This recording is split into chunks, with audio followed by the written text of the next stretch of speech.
Bəli, biraz əvvəl qeyd etdiyimiz kimi ölkə iqtisadiyyatında prioritet artıq neftdən qeyri-neft sektoruna doğru dəyişib.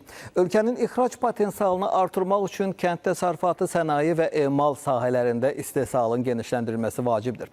Hazırda ixracın önündə qızıl, pomidor və pambıq mahlıcı gedir. Bu isə qeyri-neft məhsullarının imkanlarını tam əks etdirmir.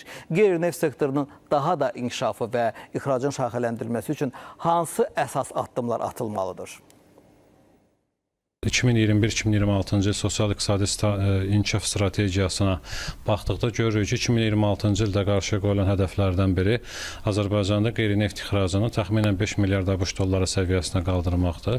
Və biz 2025-ci ilin deməli yanvar ayından sentyabr ayına qədər olan artan kumulyativ formada statistikasına, yəni artım deməli faizlərinə baxdıqda da müşahidə edirik ki, ötən illərlə müqayisədə bu ilki artım göstəriciləri təxmini olaraq 10% ətrafında hərəkət etmişdir və Azərbaycan təbii ki, bu qeyri-neft ixracı performansını və o cümlədən istehsal performansını hazırki səviyyədə davam etdirdiyi müddətdə 2026-cı ildə qarşıya qoyulan hədəfə çata biləcəkdir.